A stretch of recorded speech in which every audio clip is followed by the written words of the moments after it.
welcome Laurence. Thank you.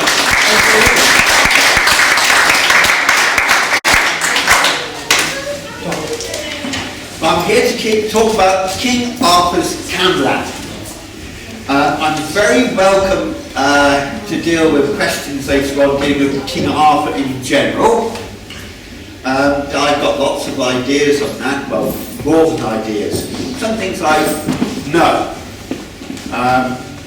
The thing about Arthur is that people don't know much about Arthur, except that he is this great mythic national figure, the matter of Britain.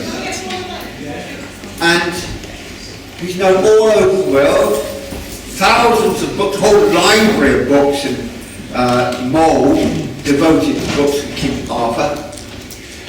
And there are countless theories, but that's all they often amount to. Ingenious. I enjoy reading them, but I know they're wrong. It just shows how brilliant the human mind can be at devising whatever it wants out of its own ignorance and prejudice.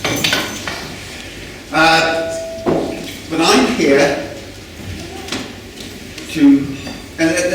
we're dealing, of course, with the great Arthur in the land, the Arth vow, the national spirit, the psyche that is also reflected in the land from the sky, the Ursa Major, Ursa Minor, the bears above us, and acknowledge the fact that there have been many Arthurs. We're not dealing just with one person, we're dealing with an archetype, a title. That doesn't mean not dealing with an actual flesh and blood person. It's not either or, it's and. I reckon that there must have been an Arthur when Stonehenge was built, for instance. There's a very good book on this by a man called Cummins, The Arthur of Prehistory. But that's not what I'm here for. These are all theories which we can debate about. I'm here because I have a little bit of truth. A Gwir and Erbin a bead. Truth against the world. The Druid motto. In the end, that's what we stand for. And this little bit of truth is the bit that I'm sure of, and have reason to be sure of, and it's to do with King Arthur's Camlan. Who knows what Camlan was? Don't hesitate, just shout out. Have you heard of Camlan? Yes. The battle. Which battle? The last battle. The last battle. Good. It's nice to have an informed audience. So often, especially I'm dealing with hardcore Americans, where they have, we know who Arthur was, we know what Camlan was. That's well, they mean Camelot, of course. I have to explain that I'm not talking about Camelot. I'm talking about Camlan, the final battle, not his fabled city or whatever, South Cadbury or whatever you want to define Camelot is. So again, I have a good idea, but that's not the point of this talk tonight. And of course, they always talk about, we know who Arthur was. He was the king of the English. That's a bit like saying that Sir Winston Churchill was the leader of the Germans. Because we're talking about the flesh and blood Arthur, the one who's best known. I said there are many Arthurs. It's the Arth. Arth. In Welsh, Arth means bear. Arth vow, the great bear. And there are many of them throughout history and prehistory. For instance, there's one buried in Glastonbury Abbey. And this Arthur, who fought the Saxons, the one I'm talking about in the 6th century, was not the one buried at Glastonbury Abbey, although the Abbey made a lot of money out of his grave being there, because it was an Arthur they had, of the same family, same lineage. And it takes a while for a penny to drop, because Arthur was of the Silures tribe. The Silures tribe were the people who owned Glastonbury in the 1st century AD. And what happened in the 1st century AD, when we were suffering the invasion of the Romans, just before we had other visitors from the Mediterranean who came to Glastonbury in the 1st century AD? Jesus. Well, Jesus, I would agree with you, yes. Who brought him? Joseph of Arimathea. Joseph of Arimathea. And what was granted to Joseph of Arimathea when he came back later? He was granted the 12 hides of Glastonbury. You heard of those? No. And that's where the abbey ended up being built, around the original church built by Jesus by his own hands, and so forth. Jesus the Essie, who was the expected reincarnated god of the Druids. That's why the Druids expected him. Nothing at all to do with... And there's a stone or a tile found from Glastonbury in which was dated to the 5th century, which stated that our Lord, the prophet, Jesus, nothing about the Son of God and so forth. We're all sons of God, but Essie was the expected, the greatest Son of God, of the Druid era. Our Lord, the prophet, Jesus. But he was granted, Joseph of Arimathea was granted 12 hides of Glastonbury by, who knows their history of Glastonbury? Who granted that land to Joseph of Arimathea? He was the brother of the Silures warlord who fought the Romans, who has come down to us as King Caractacus, or Caragog. He had a brother. And he granted the 12 hides of Glastonbury to Joseph of Arimathea in the 1st century. This brother's name began with A. Arviragus, have you not heard of him? Arviragus, who granted the 12 hides of Glastonbury. Arviragus, Arv, is Arv, bear, it's the same root. And he was a great grandfather, whatever, of the King Arthur of the Silures tribe of the 6th century. And I reckon it's that Arthur, the 1st century Arviragus, whose tomb was found in the Middle Ages and is in Glastonbury Abbey ruins today up in front of the high altar. Anyway, I'm here to talk about the 6th century flesh and blood Arthur, who was most famous for stemming the tide of Saxons, Angles and Saxons and Jutes who were invading Britain after the Romans had withdrawn, and when we were in peril of losing our national identity, which includes, of course, our great traditions, our literature. Although the Druids were wise enough not to write it down. Very bad thing, writing. I agree with them. Having written 50 books, I can see the danger. It's almost as bad as running computers. Much better to have it in your head. If you don't have it in your head, you start doing things to your brain you're not capable of doing before. Like if you drive a car, you're not capable of walking. Much better to be able to walk than to drive a car. Look at all the problems the car causes the planet. But the national treasures that we have today, the Mabinogion. Who here has read the Mabinogion? The Mabinogion. If you're interested in the tradition, the history of this country, read the Mabinogion. It's our Bible. You've all read the Bible, I expect. Who's not read the Bible? I don't know how you escaped. but most of you here know all about the history of the Israelites as a country far away. And also you probably know all about the Greeks and the Romans, lots of others.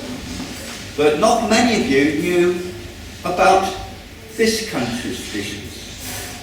And when you go to parts of Britain, they've lost it. We don't have the real history of, say, Uffington White Horse any longer. That was fencing enemy territory. They wiped us out. We can tell you about Rhiannon on her white horse at Narberth because it's in Pembrokeshire, in Old High Bath, in Dyfed. Because that survived and we still speak in Cymraeg. Siarad Cymraeg? No one here speaks Welsh? This is not. I bet you're not. It's just you've lost it. I know there are places around here. Well, there's a Druid's Heath. I have a malodist. I was addressing the envelopes for our newsletter, the Lay Hunters the other day, and a man living in somewhere near Birmingham. Frith, F-R-I-T-H. That's right. Sorry? That's right. That's right. Yeah. And I wondered how many people in Birmingham know what Frith means. Lots of Friths around me. You spell it with a double D. Well, in Welsh, double D is pronounced like TH in English. Frith. It means pasture. Sheep pasture. The place names still give the evidence. But the language has been lost to its people. And when you lose your language, you lose your identity, you lose your history, you lose your traditions. But half of this country, roughly, has managed to keep its traditions because of Arthur. Because of the battles he fought and won against the Saxon invaders in that crucial period in the early 6th century. And we can go into this, perhaps if you're really interested, you can fire away questions later on and we'll go into what my idea is now. But I want to talk about the last battle, Camlan. Simply because I know all about it. Because I have a unique insight on it. And the evidence is there. It's one little piece in that great Arthurian jigsaw puzzle that we can actually locate satisfactorily. You can build around it. And this little bit of truth, I think, is worth telling you. I come from, I didn't come originally, born in Oxford, but for most of my life, for 33 years now, I've lived in a place which, if I wrote it down for you, you wouldn't know how to pronounce. Dinas Malfi, in Merlin, a foreign language in a foreign country. We're talking about a 2.5-hour train ride from Birmingham New Street to Macuncliffe, and then going up the valley on the short bus trip. It's only over there, it's not even across the channel in France or anywhere. It's in Britain, in our country. And yet, when people, I've got Brummies second homes either side of me, and when they drive through in the summer on their way to Barmouth or somewhere, do they realise they're driving past the site of King Arthur's last battle? Would they even recognise the place names, the significance of where they are? It's all been lost to them. Now, when I've always been interested in Arthur, I've always looked for Arthurian places, and I've walked all over the country. That's what most of my books are about, doing walks and writing about them. And I knew of Camlan. first went to Dinnismount, I took a little walk and went past a farm called Camlann. Mines means field, by the way. Field of Camlann. I thought, well, that's interesting. And then I tend to hold back and not claim things. It's like when you see something really special, as I have, you often don't believe it first time. You're not prepared to tell other people because you don't want to be different. Sometimes, I think you're a strange light I saw in Carnegie once. It had to come and stick itself right under the nose for how to acknowledge it. But anyway, I saw this place named Camlann, and I thought, well, there must be lots of Camlanns in Wales. That's interesting, it's Camlann. Well, there are not. In fact, all those theorists who write their clever books, which I know are usually wrong, quite a few of them, like Phillips and Keaton, they've come down to the Camlann I walked past, and the Camlann just up the valley, which is all part of the same battle, 4 miles apart. And I know why, because the battle started at one Camlann, went up the valley to the second Camlann, along the Roman road, which was connecting those 2 points, and then the tide of battle turned, and it flowed back to the first Camlann. That's why you got 2 places called Camlann, within 4 miles of each other. Quite logical when you know what happened. But people like Blackett and Wilson wrote a book on Tourist Rex, and other people, they come down to the Camlann Dinnismount because they scoured the maps, and there aren't other Camlanns. These are the Camlanns. Those 2 there, and there's another Camlann valley just a bit further into Gwynedd, Gansloyd, which I know is a skirmish at the end of the battle. It all went quite logical. You see how the battle progressed. This was a skirmish at the end of the day from a force trying to outflank the defenders. And we've got a lot of evidence for this, which is why I know it, and I'm going to give you that. But you might read about Camlann in, well, do you know if you know about Camlann? Anybody got a favourite Camlann though? Anywhere else that claims to be Camlann? Nobody here for Carnival then? Whatever? Camelford? They've got an Arthurian centre there. Or Tintagel, I think it's Camelford now. They've got some European money. I know the lady who got it. She was some merchant banker, and she was talking in terms of millions because she was going to do her Arthurian centre at Dolgethry, and she got me to write stuff for it about the Battle of Camlann being there. She got Robin Heath to write all about the Leys and the astrology and so forth. And then Snowdonia National Park wouldn't play ball for her plans, and this shows that the people who set up these things. She quite gaily moved her Arthurian centre down to Cornwall, and suddenly the real Camlann, so I've written about for her, was dropped because it wasn't in Cornwall. Because these people were only there for the tourist dollar. And she cited it down in Camelford. Because there's a Camelford there with Tintagel nearby, which has got Arthurian connections. Everybody agrees Arthur was conceived in Tintagel. That's all. His father was on an away day. Possibly born there. But we know for sure he's conceived there. He did not live there. He was not from Tintagel. But that gave the idea, people like Tennyson, that Arthur came from Tintagel. And there's a Camelford nearby, and that must be the site of the Battle of Camlann. And there was a battle there, a furious battle between the Saxons and the Cornish.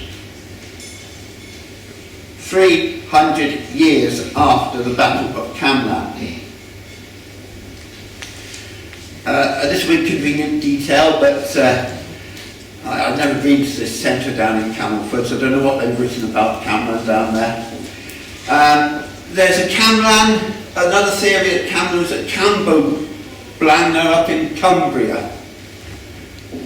And the distorted reason is that, oh, it must be here because we've got a river with a high curved bank. Because Gamal means curved. It was where you got a high curved bank, the river. The battle was fought, there's a high curved bank. When I wrote my book, I never thought of mentioning the obvious, because I was thinking real evidence. But here's a picture of our Camlann. Can you just see there? The river there, the Dubby, has a high curved bank. It's also got a river Gamal, or a Nant Gamal, a Camel stream, flowing into the corner of the field, coming down from this mountain called Craigie Gamal, which is the crooked stream, the crooked glen in the mountain. That's all they had. We've got real evidence. And the locals know the battle was fought there. When Iona Morgano wrote with Theory in Archaeology, he said it was fought just south of Dinas Malvery, which is where that picture is taken. On the border of Gwynedd and Powys, whereas a river Dyfi, the ancient holy river, the dove, the holy messenger, in French the colombe, that links earth with heaven, the column in the temple, the dove that flows down from the mountains, Mount Malvery to the sea, diving like a dove from mountain to sea. This is a special holy river, and it's always considered, it's not geographically, but it's always considered to be the border between North and South Wales. And it's where the Roman road, so-called Roman, because the Ordnance Survey calls it the Roman road. Archaeologists have written articles in archaeological magazines about the Roman road. I have copies. Viriconium, near Roxeter, near Shrewsbury, which in those days was near the capital of Powys, Penwyn, Mabinogion, capital of Powys, was actually east of Shrewsbury. Half of the old Welsh kingdom of Powys is actually Shropshire. How many people in Shropshire know that? The Roman, so-called Roman road, which was ancient, British. We had our roads built long before the Romans. They were revived, as it were, in the age of Mammaltius, around about 500 BC, but we had roads thousands of years before that. The old sweet track of Glastonbury, for instance, is evidence of this. We were a great nation who knew how to live well in this country, to govern, to connect our people we were not savages.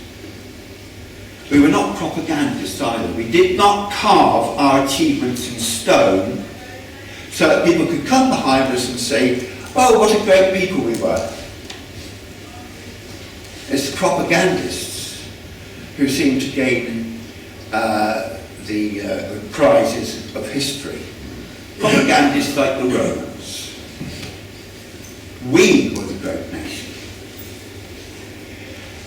Even to the extent perhaps that Egypt and Samaria were, and Greece, that people went from here to there to teach them rather than the other way around. But that's going to another topic. There's evidence for it. I just wanted to open your eyes there. We had this Roman, so-called Roman road, fording the River Dyfi at the border, a strategic spot, the obvious place for a battle. Entering a new kingdom at the ford in the river. And And it was the same border in those days as it is today. This is ancient. Although in the Middle Ages, there was a bit of swapping going on, but the Gwynedd border is now back to how it was in the days of Mark and Gwynedd in the 6th century, the days of Arthur.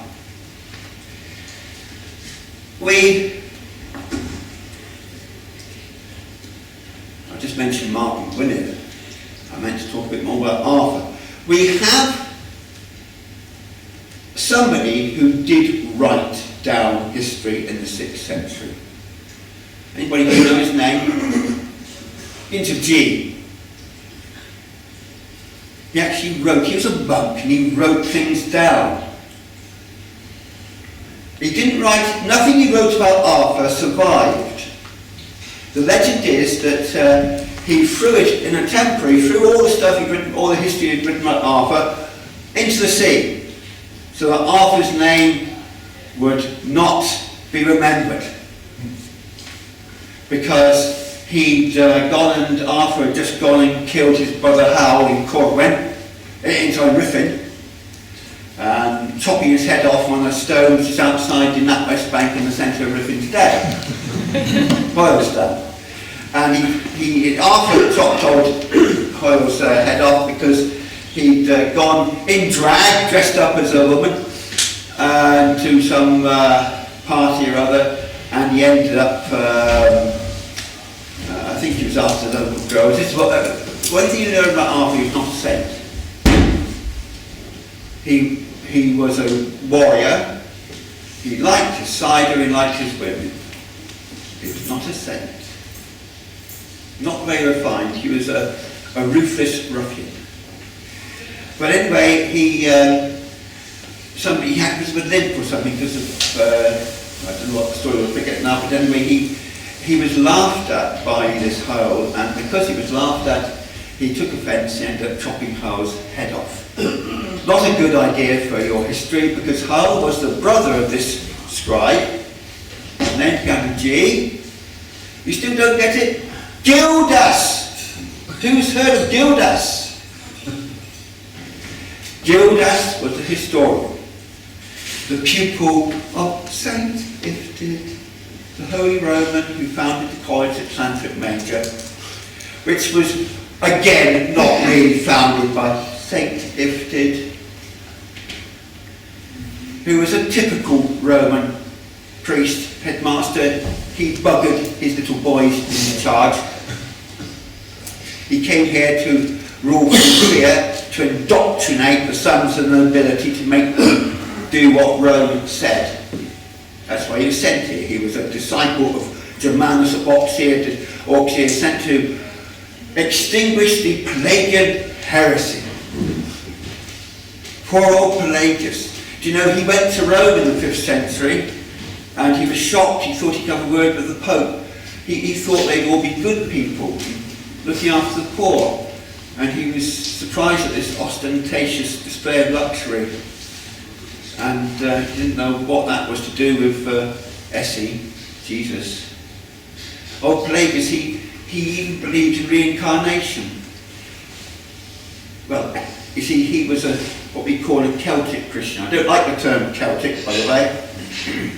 I think this comes from the Romans or from the 1700s, right? Thomas Ashmore and Edward Floyd.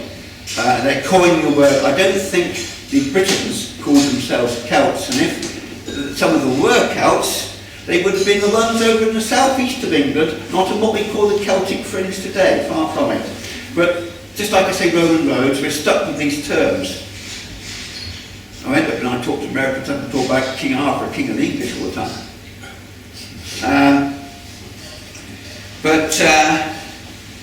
Pelagius was what was called a Celtic Christian. He believed in, well, the Celtic Christians received their knowledge of Jesus direct from Jesus, from the source.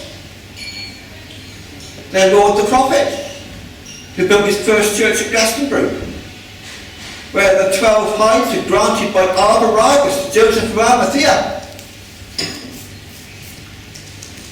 they weren't very popular with the Pope in Rome, because the Pope in Rome wanted to be the heir to the Roman Emperor and to use this new religion as a means of controlling people through fear.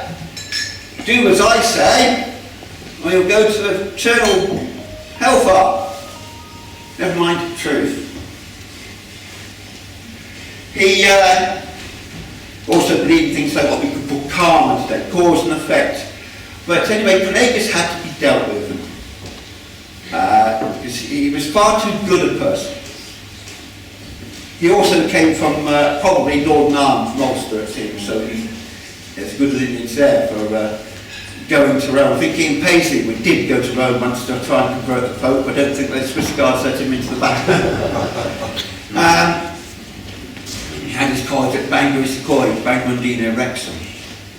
Sanctity Major was long before so-called St. entered the course. It was one of the perpetual choirs, going back into the very dawn of our history, thousands of years, perhaps even to the age of Leo. The perpetual choirs, which included Amesbury, Stonehenge, Glastonbury, Sanctity Major, Goring in Thames, centred on Whiteleaf Oak, where we were enchanting the land, when people knew how important it was to work with the spirit of the living land. And it said they had 100 choristers every hour, round the clock, 24 hours a day. It's 2,400 choristers there. Sanctity Major is one of those places where, until the early 19th century, they still have this lady on a white horse riding down to the sea. I forget the day, but obviously Rhiannon figure. This was Rhiannon's place, nothing to do with Rome, ifted, old ill-tide. But of course, anywhere important, the Pope would go for, to control it, to use its power. Power is how he would see it, instead of to be able to be of greater service there. Serve the goddess. But Gildas wrote about Arthur, threw his books into the sea because his brother had head chopped off. But he also wrote other books which survived. And because they're written down, they're counted as gospel, as truth. It's a bit like today that you're going to pray all white house in some nuclear annihilation or something, and someone dug through the remains thousands of years hence, and we've got it, we've got the history of the times, the truth. We've dug up all these Sir Rupert Murdoch Sky News videos. Well, that's the truth, isn't it? You're never going to lie there. It's on video, it must be true. So it was with Gildas, the organ grinder's monkey. But he mentioned local kings, didn't mention Arthur, he mentioned Magna Cunas. In fact, he couldn't have a good word for Magna Cunas. He was the worst man around. Obviously, because he stood for druidic spirituality against Ifkid, against Rome. So he had to have his name blackened. But he named Magna Cunas, or in Welsh, Malgun Gwynedd. I really hate, there are some rules of thumb, and one is when I read a book about Arthur by some so-called scholar, English, American, they'll write about Malgwyn, M-A-E-L-Gwyn. They don't get it. If you can't get the basics right, then you should be stopping doing further research. It's completely different to the truth. It's not Malgwyn, it's Malgun, M-A-E-L-G-W-N, no Y. And that's crucial in Welsh, because everything in Welsh means something. Mal means prince, and gun means hound. It's where the English word coon comes from. Dog in Welsh. Gwyn 2, Hound Prince. Gwyn, however, is of white. Holy connotations. And because they can't pronounce Malgun, they say, oh, GWN must be Gwyn. And then they write it with a white. They keep writing about a different person altogether, a different prince. A white prince, not a hound prince.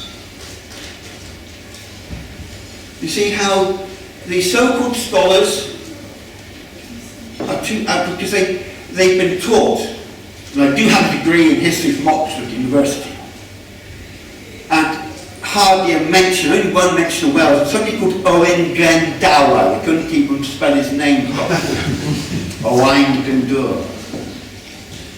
They're taught there was no history before 1066, or certainly before the Romans. They thought they were taught that these people were savages who needed to be conquered. They weren't worthy to govern themselves. It was the same excuses as we, or those same people who rule us, took to go around all the world and destroy the American Indians, Australian Aborigines, and so forth. They thought they were better. All they were doing was showing how arrogant they were and how powerful. Just like the Romans did with the Druids in Britain. Malgun Gwynedd was a historical character. He lived and died in 547. He was probably born around about 497. I'm not sure of that, but he died in 547. You know what he died of? There was sort of a yellow plague. He shut himself up in the church at Rosen-see so that he would not contaminate others. And he was buried on an Assyrian. He died in 547. He was ruler of Gwynedd. We know who he was, when he lived, where he lived. He's historical. He's even named and written about by Gildas. Malgun Gwynedd came to my valley, Dinas. There's no church in Dinas. There were at one time 17 chapels and 31 pubs, full of spirits, or spirits. All different non-conformists when it was a thriving mining state, the quarry village with 1,000 people, but no church. The church was up the valley at Llan Amalfi. Llan means sacred enclosure. It's akin to Leys. The Llan Amalfi is up the valley 4 miles. And it has a special history. It was written in the back of the church when I first went there in English and Welsh and the Holy Script about 1700. And it told the story of how this church, which has an ancient yew tree, by the way. I took a yew tree expert who took samples of dendrochronology. He didn't believe me. He said, oh, this is nonsense what you tell me life. But he tested samples. He said, yes, you were right. It's got a yew tree which is 3,100 years old. It may not look it, well it does actually, but the thing is it was chopped down. There's a big base, and it was chopped down and then resprouted, and the top half, which he took the samples from to begin with, they were about 750, between 700 and 800 years old. But in the base, 3,100 years old. There's another tree town where I took him to Maxwell, which is the church, which is the Chapel of Ease from Clonmel Church, which is the nearest church to the Battle of Camlan, just half a mile of it, or 1 mile at least, where King Arthur actually died. And the yew tree there was 1,700 years old. In other words, it was there before King Arthur. And it too had been chopped down about 700 and nearly 800 years ago. Someone was chopping our holy yews, our totem trees down, around about 1282, 83. Who could that have been? What happened to Gwynedd? To Wales, the Prince of Wales, native Prince of Wales, discounting Owain Glyndŵr, of course, in 1282. He was killed. Llywelyn Olaf, Llywelyn last, was killed by the English invaders. That's when Wales lost its independence. A bit of Wales that was still independent, Gwynedd. And the English poured in 1283. And one thing it seems they did was chop our yew trees down. That's why they were chopped down. And the evidence is there in the den knowledge. They knew how important those trees were, and they predated Christianity. And I'll come back to the reason why they were so important. But Camlann Church had its history, a well-recorded history. And it was founded in 517, the year that Margaret Gwynedd came to the throne of Gwynedd. Won the throne of Gwynedd. Because there was this nasty war to be fought against his uncle, Owain Gwyn of Powys, who slandered Margaret, tried to say that he killed his father, but it was Owain Gwyn who killed his brother to try and take the kingdom of Gwynedd away from Margaret. But he granted the land for the church to be built on in 517. His first act after he gained the throne of Gwynedd. This is historical. And it's recorded. The church of St. Tydecho. How many here have heard of St. Tydecho? Tydecho. Tydecho. This is your country. This is history. A place 2.5 hours away by train from Birmingham New Street. This is a Christian saint building a church in 517, 80 years before Augustine came to Canterbury. Tydecho had come to his family lands. Malfi was owned by his father, Amun. Amun! Isn't there Egyptian context there? Amun. The, double D-U. The means black. Might have Amun the, his father, might have been the Black Knight of Arthur's legends. Probably a dark curly hair and Mediterranean appearance. He came from Brittany.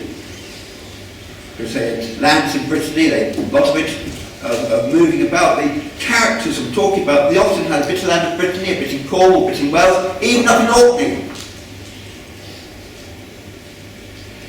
But Amun it's recorded that Tydecho was the son of Amun who was the son of the Emir Sidor Budik. Emir. I'm sorry if I make it hard for you, these strange words, but they are not foreign.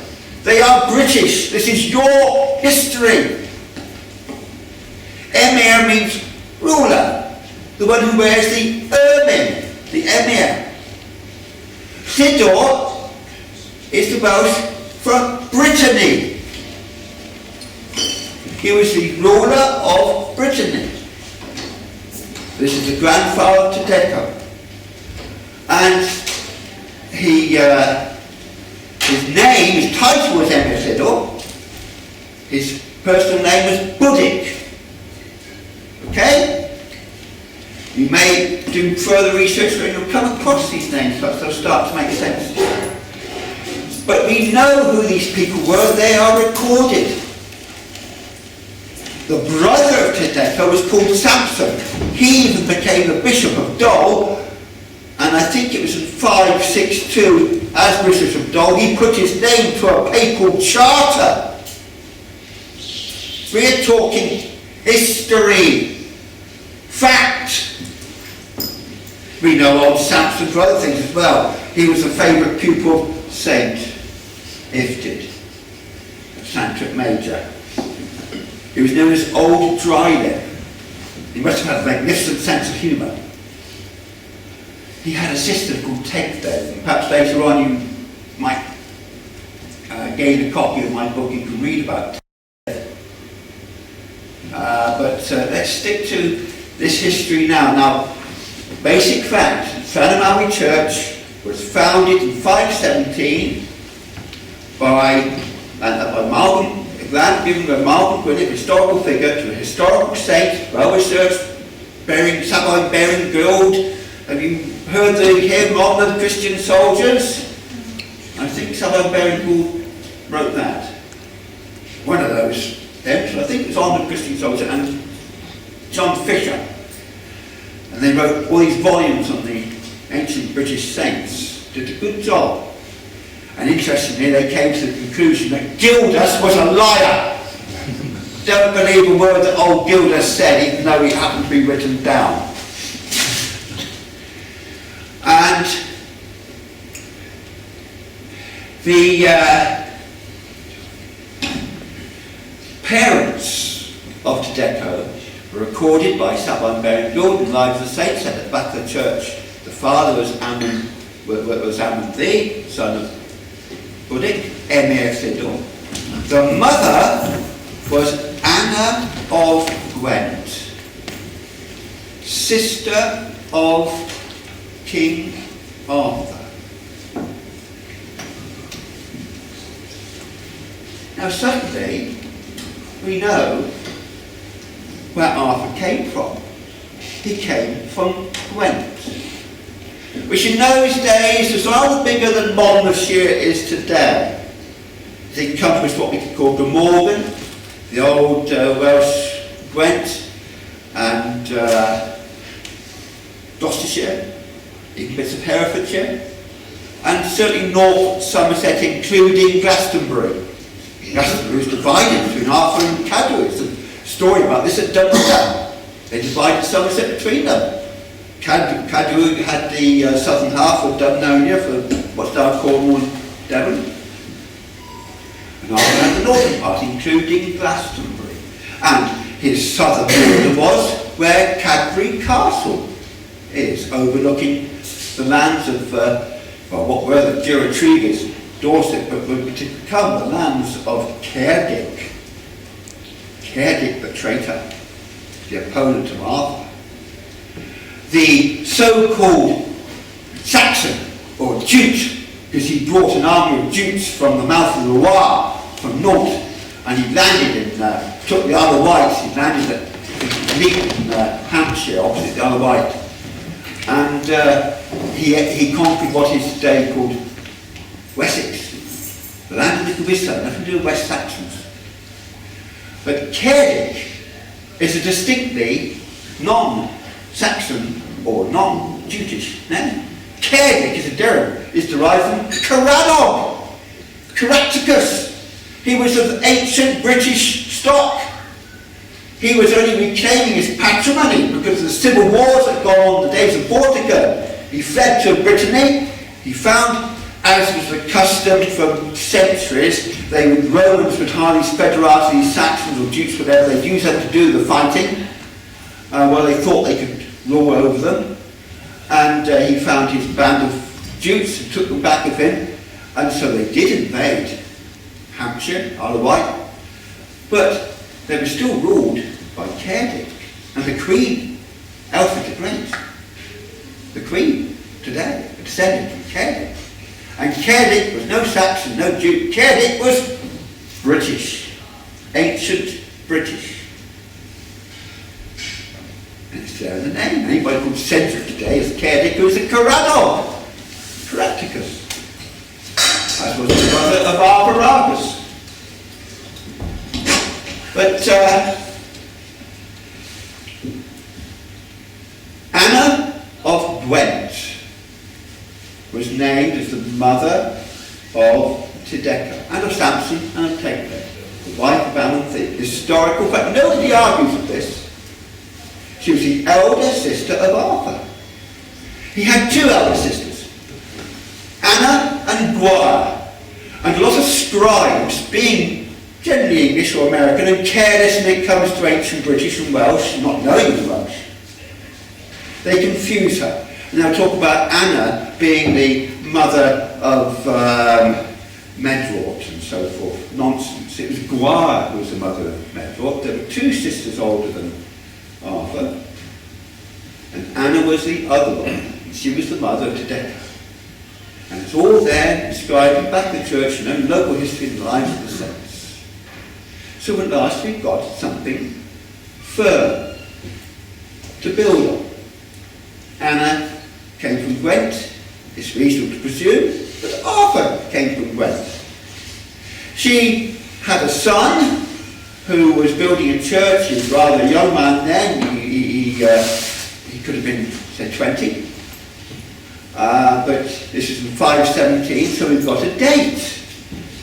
We know the period. And, of course, we know it was in Malfi, on the border of Gwynedd, but we know that Arthur came from Gwent, because it said that Anna came from Gwent. The most interesting aspect about the name, to me, is not, is actually that it's not Llanddeco. Because in Wales, the churches tend to be named after the saints. Llandilo, sacred enclosure of St. Tyler. Llandudno, St. Tidno, and so forth. Okay, you've got Llandaff with the River Taff, but usually it's the saint. No whisper of a saint of Tedeka. It's always Llanamalfi. And there's a reason for that. I'll give it to you now in case we don't get time for it later on. Because Malfi means the land, the home of the goddess Maid or Maud or Matilda or Mary Magdalene. This was the home of the goddess, and she was far too important to lose her name to some little tiddly saint called Tedeka. No one would dare change the name of Malfi. And I came to the conclusion over years that where I lived was actually the womb of the goddess, shaped like a womb. I wrote this in some of my books. And then later, much later, when I was on a big walk all through Britain, and after I prayed at Long Meg and her daughters, on the alternate eve, I received a book which your Andy has a copy of, whole Jerusalem, but the terrestrial zodiac covering the whole of Britain. You may have heard of the Glastonbury zodiac. Anybody here heard of the Glastonbury zodiac? A zodiac in the landscape. We're dealing with a living landscape. The figures are there in the landscape. This is a zodiac covering the whole of England and Wales and Northern Ireland. And this man who wrote it, I've been in constant touch with him because I could refine what he wrote, make it better. But when I read it, I knew we were both coming to the same truth from different angles. And his goddess figure, his Virgo, the only female figure in the zodiac, her head is up at under small angles. What he fails to realise is that Holy Island, where Holly Head is actually her Uraeus, the coiled serpent like the Egyptians would have over the third eye. It's placed over the third eye of her third eye, the head under small angles. But the key relevant thing for this talk tonight is that her womb has a Dinas Malfi. Can you think of a more sacred place than the womb of the goddess? No one dare change that name.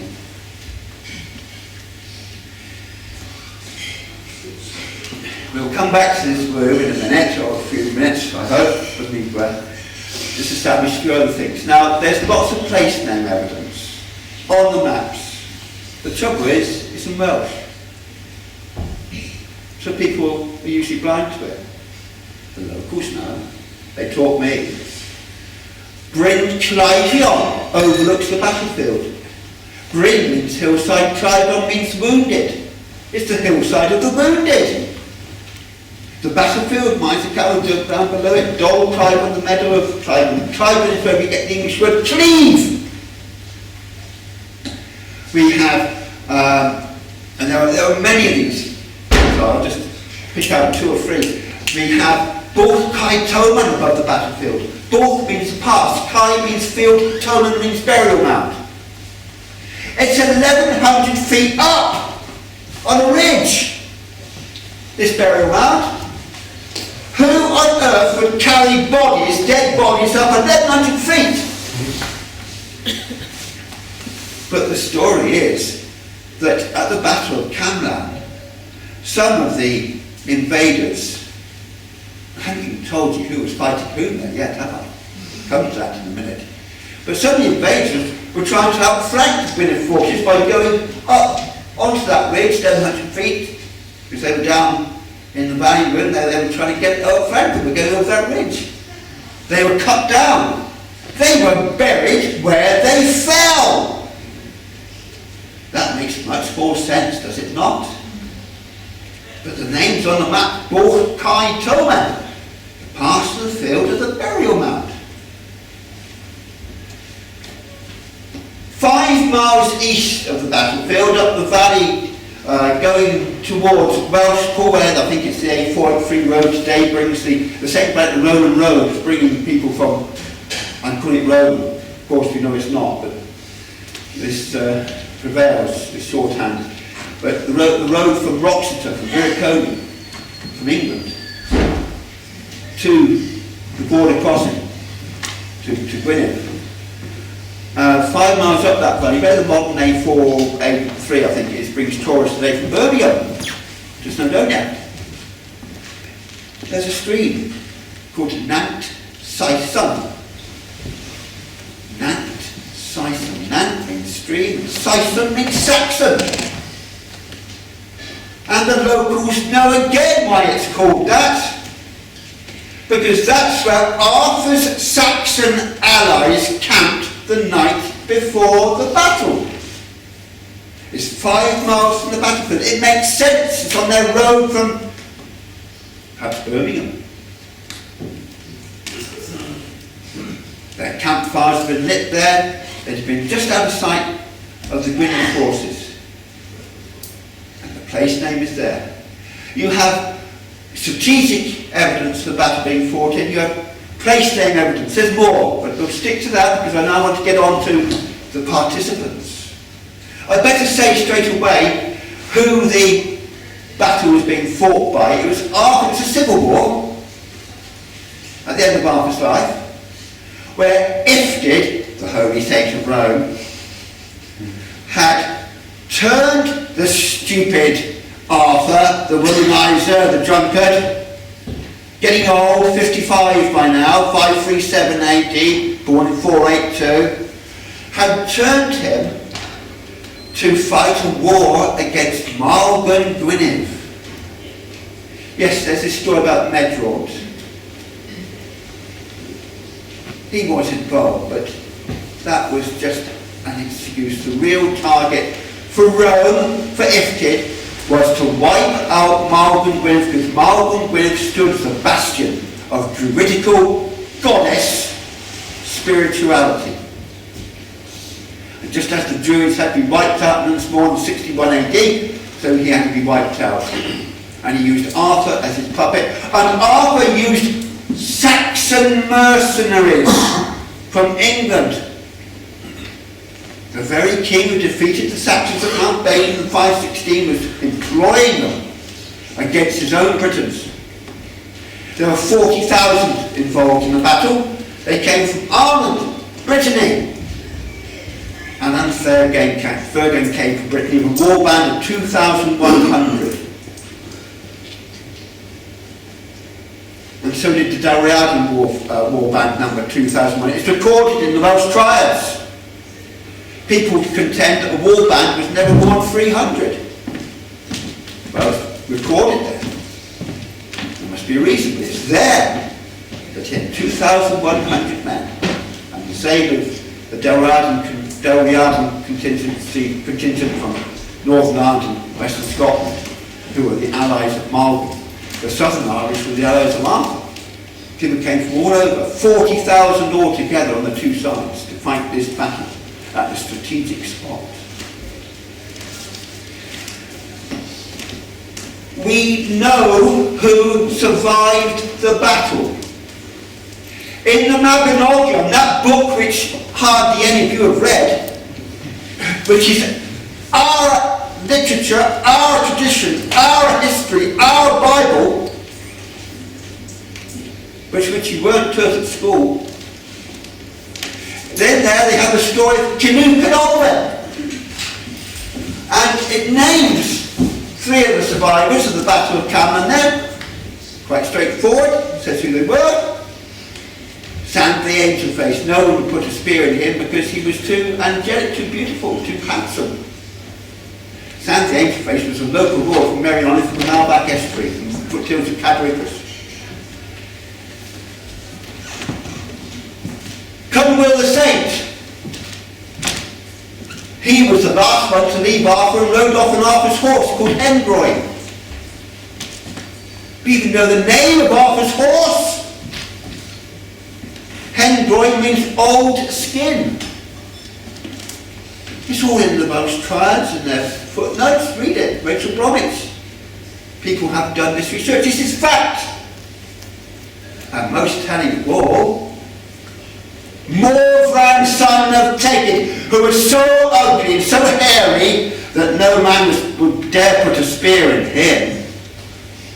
Morvran, son of Tegid. You've never heard of these people, have you? Morvran, son of Tegid. Tegid is Bala Lake in Tegid. Tegid was the local ruler. Moyle, known as Tegid Moyle. Moyle means bald, bare-rounded. We even know what they look like. He was the husband of, and I hope you've heard of this one, Ceridwen. Ceridwen and a cauldron. Have you heard of her? He was her husband. I've slept on Ceridwen's grave. She has come to me in my dreams. Just north of Bala. The other side of the Aran Mountains from Dinas Mawr on the site of the Battle of Camlan in Merlin. These people were named as survivors of the Battle of Camlan. Camlan, by the way, was the brother, the saint who rode off on Arthur's horse, was the brother of St. Daniel, who was appointed as the first bishop of Bangor in Gwynedd by Marwan Gwynedd. They're all local to Dinas Mawr. Not Cornwall, not Cumberland, not Stonehenge or else like that. All named, quite simply, all local to Dinas Mawr in Gwynedd. David Namor named 7 survivors. There's more in the Lives of the Saints in my book. And including Pedrog. Okay, Pedrog was down in Cornwall, but he also had a church at Llanbedrog in Gwynedd. And it was recorded in 1535 that that church contained the spear of Pedrog. The very spear he used at the Battle of Camlan. So again, a Gwynedd, Saint Gwynedd locality for a Gwynedd battle.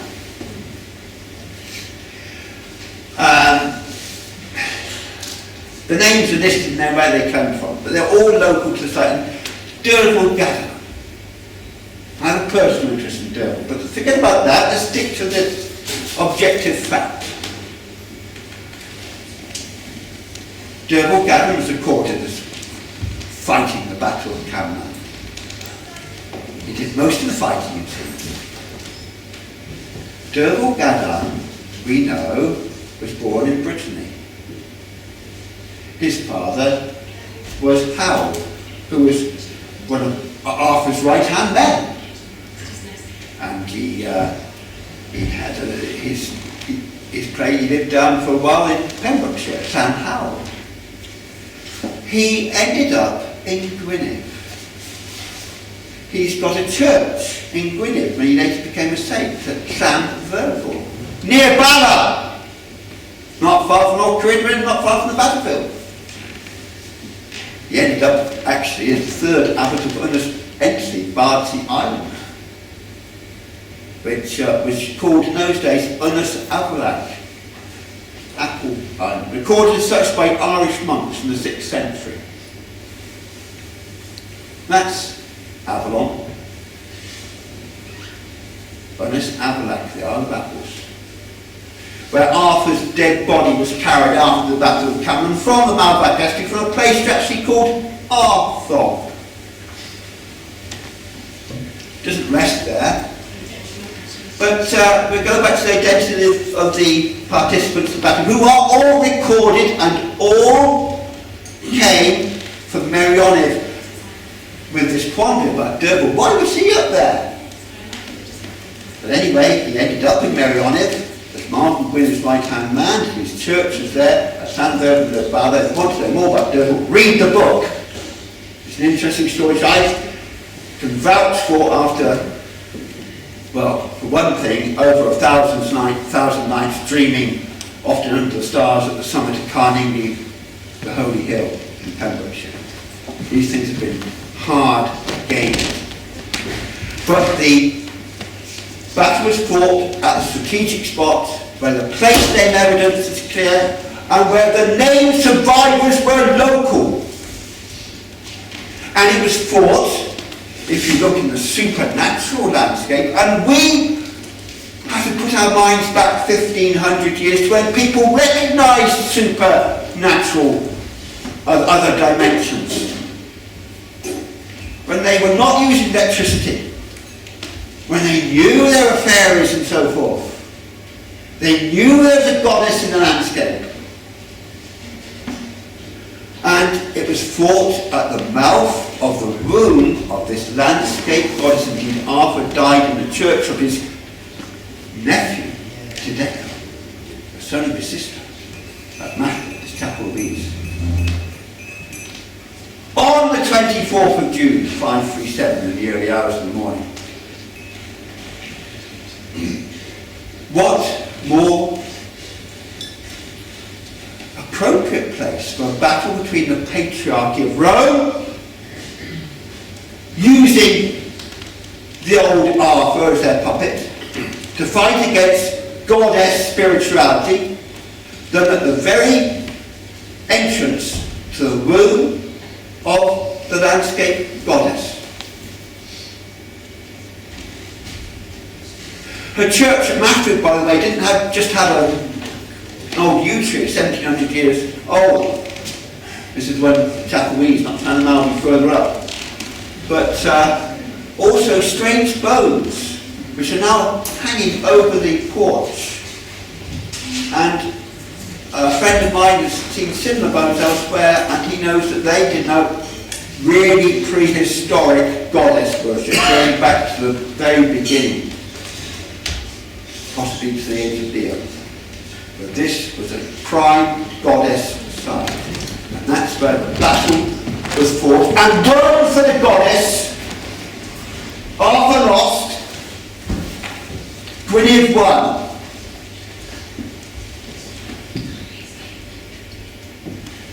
That womb, I mentioned how Tegid, the father of Morfran, one of the named survivors in the story of Kenwch and Olwen in the Mabinogion, the hairy one, Morfran, son of Tegid, who was bald, who was the husband of, do you remember? Old Mother Carey. Ceridwen, husband of the crone goddess, the old hag Ceridwen. Do you know the story of Ceridwen? Green bark? I'd better tell you in a nutshell. Because Morfran's son of Tegid wasn't just the son of take it, he was the son of Camlann, obviously. And he was also known as Avagdi. And we know he was ugly, no man was put a spear in him. But when he was much younger, before the battle, when he was born, very young, around about 500 AD, the battle was 537, Camlann, a younger Camlann then, she's a wonderful goddess. I call her a hag, but nothing wrong with hags, that's what she's most renowned for. But she would have been 37 years younger then. She tried to compensate her son for his ugliness. And she made a special brew, and she collected special herbs, and they had to be kept in proper time, say full moon. One herb each full moon from all these different locations. It must, if she had 13 herbs, that would take her a whole goddess, a whole lunar cycle, but not a whole year, to collect them, a big job. And she was going to have this brewed up, and then she was going to give this potion to her son, and it would make him the most eloquent, wisest person in the world, so to compensate him for his ugliness. And she set Guillaume Bach, well, there's another man involved, but Guillaume Bach was there. He was the son of the blacksmith of Llanfair. It's a real place, Llanfair. It's near Welshpool. They know where Guillaume Bach came from. The locals will show you where. Guillaume Bach, little Guillaume, the son of the blacksmith of Llanfair. And he was in charge of this cauldron, which was brewing up this potion. So now they fell asleep on the job, and it all boiled away until there just 3 drops of concentrated essence, which spat out onto the handle of the wooden spoon, and Guillaume Bach licked them.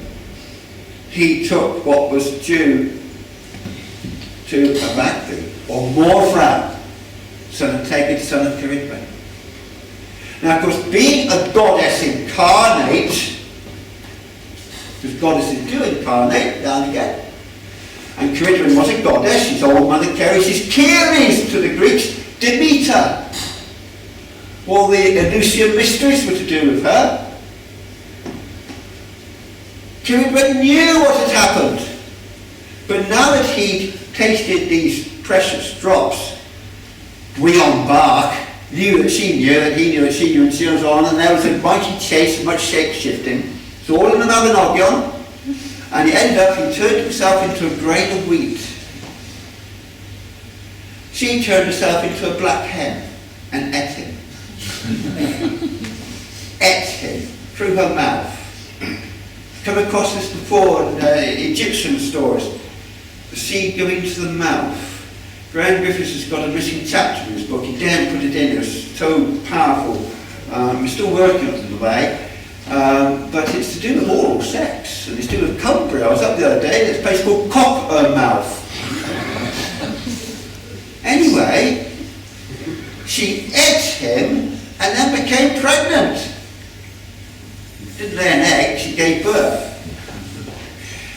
Guillaume Bach was born again out of the womb of the goddess. Now, he's a historical character. We're talking about many levels, the ordinary flesh and blood, and also the archetype of landscape goddess. It's all working on many levels. Well, at least 2 important, very different levels there. She gave birth to him, and she didn't have the heart to kill him because he was now her baby in a sense. So she did the traditional thing and dumped him on the neighbours. Put him in a bag. The neighbours were Malfoy. Just over the watershed of the Aran Mountains is the private Dyfi Lake. It's the source of the River Dyfi, the Holy River, where the ford was in it that the battle started at, Battle of Camlan. And he floated down this river, down the birth canal of the landscape goddess, coming to the sea, of what we now call Abu Dhabi on the northern side, and Unislas near Borg on the southern side. Now, to me, there's no problem accepting this supernatural tale. It's more true than most of the historians, the stuff they'll spout. But here we come to history, to fact again. Because this baby was fished out on May morning, of course. I'll be out in the morning. By Elphin, the son of Merlin. Elphin, what a name to come to it. That was his name, Elphin. And he was the son of Gadarn. Gadarn means Longshanks. We know who these people were. Gadarn was the ruler of Canter Gwaelod, the lost lowland hundred. Have you heard of the song The Bells of Abu Dhabi? Yeah. That out in Cardigan Bay there's a lost land that was covered by the sea, a great tsunami, round about 500 AD, probably in 498. We have proof of this. There's a fossil forest on the beach. The scientists will tell you it dates back to 3500 BC, too early. But what do they know? But the thing is, the suns, the sea broke through the dikes, the defences of this lowland hundred, most fertile part of Wales, because they were neglected by Siphoning the drunkard. It's all recorded. Siphoning the drunkard. He was drunk when the tsunami came, when the storm came. It was all lost. You have Sam Camlann leading out today. Camlann, by the way, is one of the survivors of the Battle of Camlan. And his son is there going up between Borth and Aberystwyth again, local to the Dyfi Valley, to the Battle of Innismouth, not in Cornwall or Cumbria. The land was lost, and Siphoning's sons atoned for their father's drunkenness by becoming Christian saints. It's all recorded. We know when they lived. They built their churches. They lived in the early 6th century. One was Saint Tidno, Llandudno, the other was Saint Tydlith at Pen Macno, a very important spot in the centre of Gwynedd, not too far from Blaenfestiniog on the way to Bessacoed, Pen Macno. Have you heard of Carausius, who had a little independent British Empire in the 3rd century and defied Rome? He's buried at Pen Macno. Don't ask me why, but he is. St. Tydlith founded that church. He was recording, he did it to atone for his father's side and drunkard's misdeeds. So we know there was this tsunami then, because these saints are recorded. They lived in the early 6th century. And this misdeed happened around about 500 AD. Elphin was the son of Gadarn, the ruler who lost his patrimony, lost his lands. He was reduced to being a fisherman. At the mouth of the River Derfel, he went to fish for a salmon that May morning. Instead, he fished up a baby in a bag. Now this is historical, because later that baby became a bard, or won a bardic contest. His name was, do you know his name? He wasn't called William Bark now, because of course he was, you're far too Anglo-Saxon. He was Taliesin. Before he changed his name or something. He was Taliesin. He was named Taliesin by Elphin, and didn't know his real name, of course, because when he picked him up back, he had a shining brow, radiant brow, and so he called him Taliesin. He also been raised up, perfected man. Now there's symbolism there, because he was born again out of the womb of the goddess, remember? He'd come down her birth canal. He was shining like Shiva on his brow. It's all there, recorded in the name. This Taliesin became a famous bard, and he won a bardic contest at Diganwy, the capital of Gwynedd. Malcolm Gwynedd said you can choose whatever prize you like. At the time, Elphin, his saviour, had a quarrel with Marlon Gwynedd for his languishing in Marlon Gwynedd's dungeons. And Marlon Gwynedd didn't like it, but he gave his word. He had to give Taliesin what he wanted, and Taliesin asked as his prize for the freedom of Elphin. And that is history, historical fact. That happened.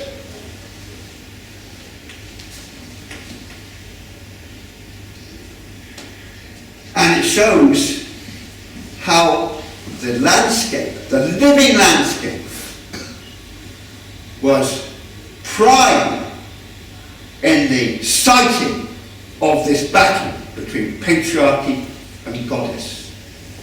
The battle was fought at the very room. Now I could go on and on and on, saying lots of obscure names and facts to you which you probably can't argue with here, it wouldn't be fair. I don't know how we're doing for time. I was just going to say, shall we break? Because that was almost like a perfect moment to leave the break. We found out where the break is. I hope I kept something simple enough so you do have some understanding. I think so. And come back to me, please, with whatever you want after the break. So don't intend to say anymore. I want to listen to what you want to ask me, and we'll explore those things together. Can we say, to me, it's the oral tradition in technical. It's the most beautiful.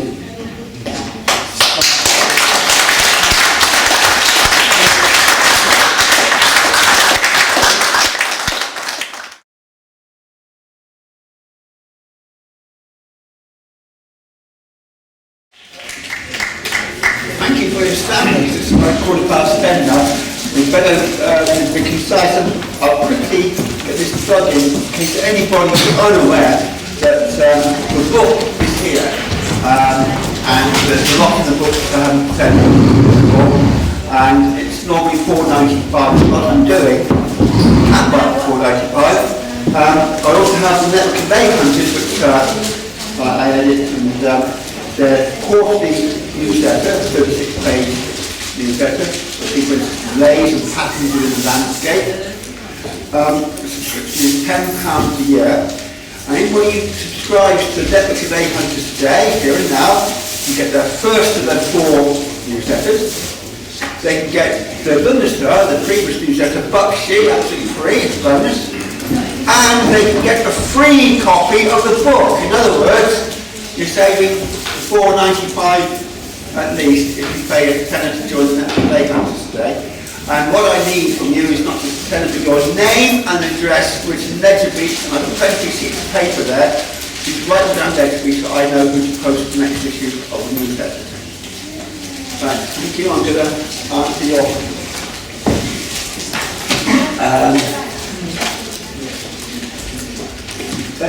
better idea. When did you finish? About You've got about half an hour, right? Please do speak up so that I can hear and repeat your question. You might want to come a bit closer or something. Who wants to far away first?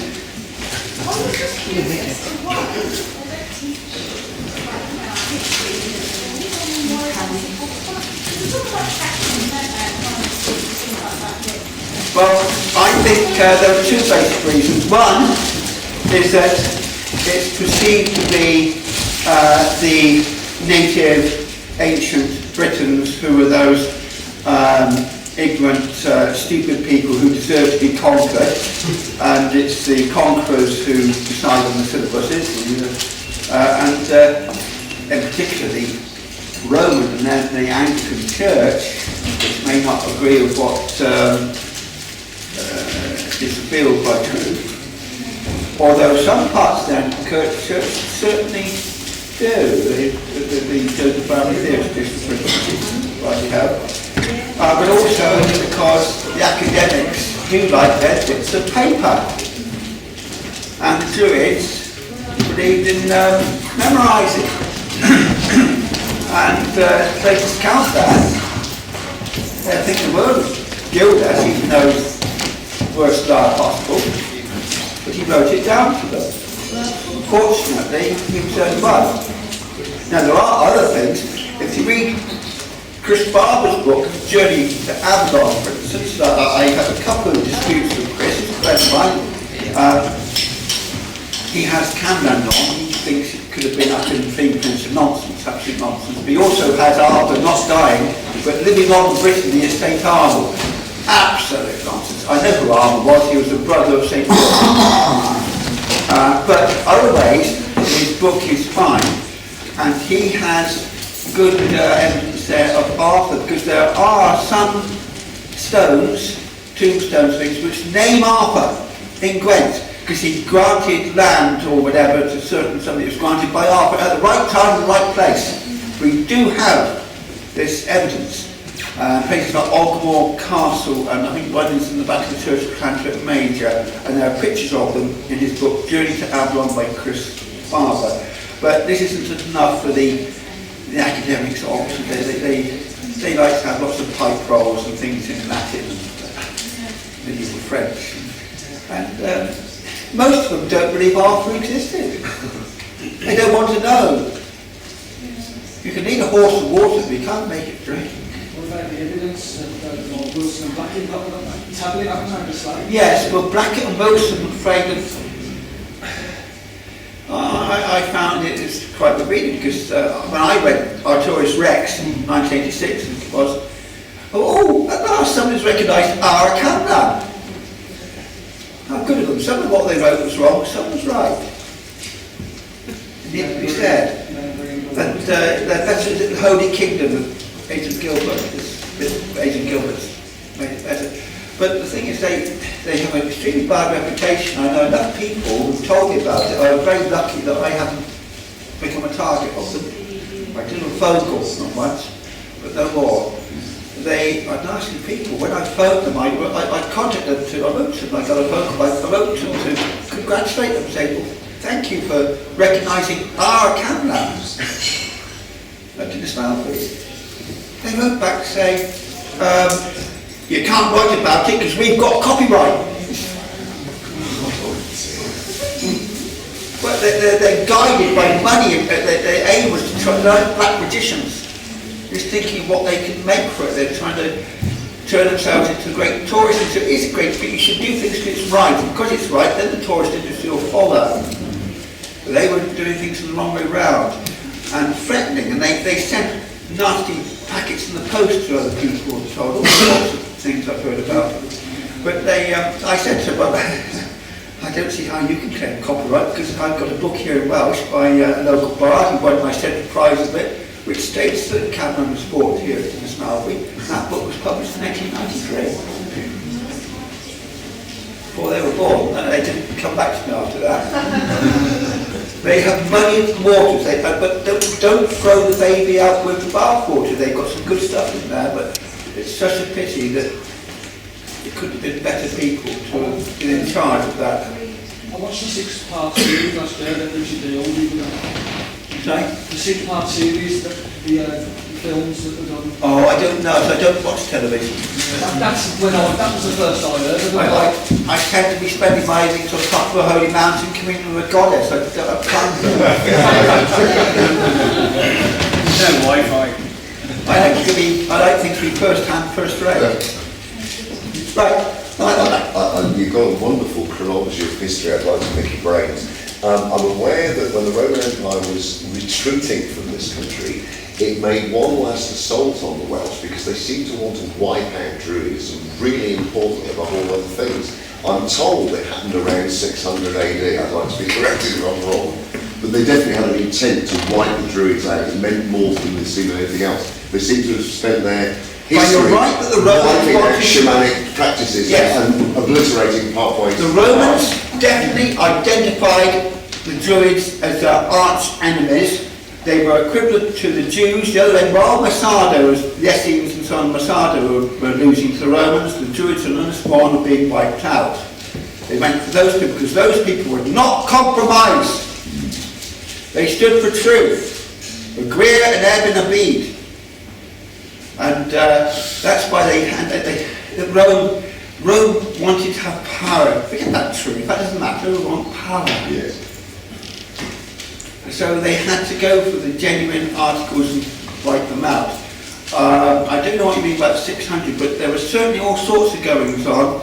But the main thrust was it Suetonius Paulinus in 61 AD in this morn. That's right. When they, I'm thinking the Roman Empire's sort of historical decline is from 435, is what Romans say fell. we usually date the Roman withdrawal from Britain in 410 AD because this famous letter from Aetius, Aetius saying telling the Britons to look after yourselves. We're not going to send any help against the Saxons, you can look after yourselves. And then you had the Romans coming back in the form of the church. And the Roman was still demanding taxes from Britain in the mid-6th century. They still thought of us as their colony, they expected us to pay taxes. They still do. So, if it was an emissary of Rome, the Pope was the new emperor. But the Roman history of Britain, I'm not a Roman expert. I just gleaned a bit here and there in passing what I'm doing now, but what I understand it as, it was not as straightforward as people might think. The Romans came in 43 AD, conquered, and then left in 410 AD. No. There were periods when we were self-governing, when we had UKIP people here taking us out of Europe. Croesus, I mentioned. Okay, he was he a Belgian? But he based himself in Britain, and he had his own little British empire, late 3rd century. That's why Constantine ended up being born in York, because they had to come over and deal with this problem, reassert Roman authority here. I think there were other cases where we were pretty near semi-independent. It was more their relentlessness to wipe out any form of or any culture that had got its own practices. There were lots of things which are not in the public domain. I don't know how much I can tell, but I understand that you all know the Emperor Hadrian came to this country and built the wall between England and Scotland, roughly. What's not recorded is that he also came to Gwynedd, and he came to some sort of compromise with the Druids there, where he was going to leave them alone in return for them leaving him alone, in fact. And it's all to do with the dragon energy within the land, and this is within the landscape of Snowdonia. Now, I don't know too much about this, but I'm well aware of it. I also know it's very real. And William Stukely. Right? William Stukely. William Stukely of what, 1700 or something? Yes, okay. He said that in actual fact that Hadrian, in fact, transported several of the major Druid priests to Rome. Yes. Did you know that? Well, I know there are lots of them coming going, most of all, of course, in the 1st century, with the early followers of the way of Jesus. I don't like calling him Christian. Did Jesus ever call himself a Christian? I mean, the Christian church is really the Pauline church. It's Paul, very dubious character. You know, do you believe him or not? And really mixed up with the Romans. But the Caractacus, for instance, was kept in exile in Rome. The Palace of the Britons, it stands today. I've seen a photograph of it in the book The Drama of the Lost Disciples by Jowett.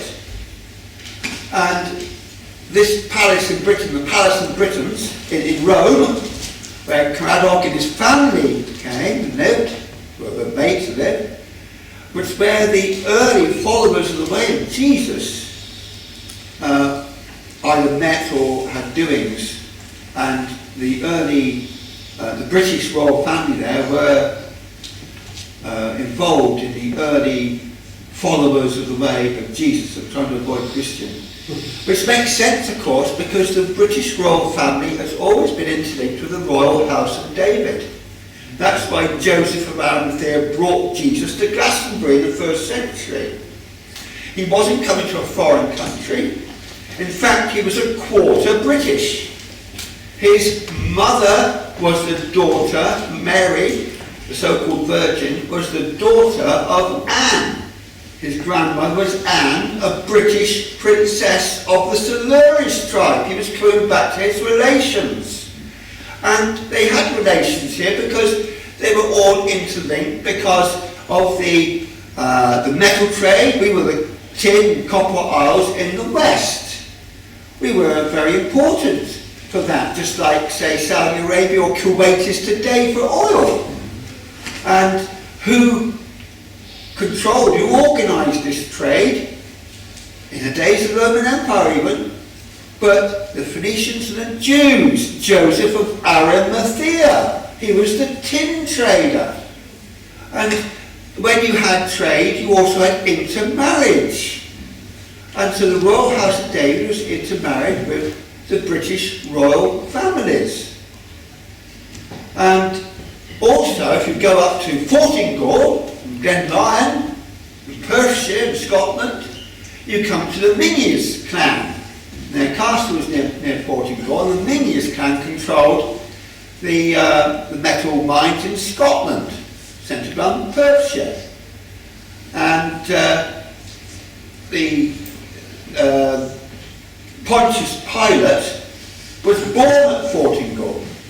He was the son of a Pictish or Scottish princess. It was a diplomatic thing. There were forging links. And this was in the days before the Roman Empire even conquered England, let alone conquered a tiny bit of Scotland and had to withdraw. This is the Fortingall yew as well. The Fortingall yew, the oldest yew tree in the world, 5,500 years or something. I had strange things happen to me when I was on pilgrimage walking that valley, dreaming there. I take up a lot of time telling you them. Very powerful things happened. But the thing is, Pontius Pilate was also half British, and therefore a Druid. Jesus was a Druid. And when in the Bible it has Pontius Pilate and Jesus greeting each other, they said, what is truth? That's a very Druid thing to say. Truth. A Greer, an Ebin, a Bede, truth against the world. They weren't just recognising each other as Druids, they were probably remote cousins, because the British royal families in Perthshire went or intermarried as well. Pontius Pilate was a relative of Jesus. There's a lot of hidden history which the old Pope in the Vatican doesn't want you to know about.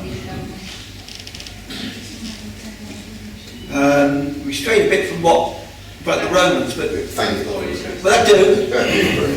So were you mentioning that there was a lineage with regard to Arthur? And was that lineage? Yes, and it exists today. Chris Barber again, who wrote Journey to Avalon, has written a book about Arthur, where he's traced the descendants of Arthur of the 6th century, who was of the same Silures tribe as Arviragus in the 1st century, the one who's buried, I reckon is the one buried in Glastonbury Abbey, the one who gave the 12 hides to Joseph of Arimathea. And going backwards, and this is just conjecture, but read Cummings, the Arthur prehistory. There was an Arthur who was there when Stonehenge was built. A lot of these ancient monuments named after Arthur, nothing to do with 6th century Arthur, but doesn't mean not to do with an Arthur, probably the same family, same lineage. Look at the Queen and Cerdic, the traitor who fought against Arthur. And Alfred the Great was descended from Cerdic. Alfred the Great was never a Saxon, he was a Briton, a Druid. And that's why he knew to take Guthrum to the Borough monk. And the story about burning the cakes as he was offering a sop to Cerberus, Borough monk being the snout of the dog, guarding the girt dog of Langport, the Cerberus of the Glastonbury Zodiac. He was initiating you into the great secrets of this sceptred isle, the Glastonbury Zodiac, the wheel, the round table of Arthur. Mary Kane did not write subtitle her book on the Gascony Zodiac, The Key to the Mysteries of Britain, for no reason. It's all there. It's been known about for a long time. So is there anything about Arthur's offspring? I was coming to the late, I went back to the prehistory, but Chris Barber's written a very interesting book about the descendants of Arthur, who are recording, so getting into recorded history with the kings of Gwent, under Morgan, which was divided from Gwent after Arthur, I think immediately after Arthur, because Arthur had a son called Morgan. Morgan means born across the sea. He was too young to be born in Brittany or somewhere, but he was given what became Morgannwg in Welsh, for Morgan, that used to be all part of Gwent. But you can trace this family, and the nearest direct descendant to King Arthur, as it were, I understand from the book, is now a merchant banker living in London. But read the book, Chris Barber. You'll have to look up his titles, and it must have come up about, turn of the millennium, 2000. I forget the title, but Chris Barber. I can give Chris Barber's address if you like, you can ask him yourself. It's so important because these books come and go. They come and they go out of print. I was giving a talk on Saturday to pagans, pagan conferences, pale and why. And well, some of them had heard of Alfred Watkins, the Old Straight Track. How many people here have read of the Old Straight Track? Alfred Watkins. How many is that? Only 2 of them, 3. I then happened to ask, what about John Michel? How about 3 of you have read John Michel? There were 45 at this conference on Saturday. I think there were only 3 of the 45 that read John Michel. Incredible. Now this is awful because we have, you see, when you read something like John Michel, you'll know you're dealing with a giant. We're pygmies compared to them. And you think, there were other people at the same time who were bringing such great knowledge, all coming together and think, oh, this is it, we're going to have a great, wonderful new age, the graph is going to go up and up and up of our knowledge. It's not like that. They all came, and then John Michel died in 2009, wasn't it? And they're gone. And their books go out of print. And what the graph was not going like that, the graph went up, suddenly, it's like a blip, it comes back down again. You don't get this many young people. The Truthjuice gathering, Stonehenge, I was amazed how there are more young people there. But usually when I give talks to people, they're all old. The generation that was young in the 1970s, the time of John Michel, Paul Dever and so on, were interested in Leys, they've all grown old together, but young people have not got this same, in general, I'm glad there are some, but they haven't read the books. They haven't got this knowledge, it didn't continue. I think there's something it's to do with the computers, they're spiritually deadening, and we had this wonderful window of opportunity between an old age and a new age. It doesn't mean it's going to get any better in the new age. I don't really think so. It's like at the end of the age of Aries and the start of the age of Pisces. You very soon had a church there to impose its iron fist and to deaden people nowadays, to make them, get them microchipped and brainwashed in front of that ruddy computer screen. Not free thinking, not inquiring. Spiritually deadening. They don't realise, because if you lose something, you don't know what you're missing.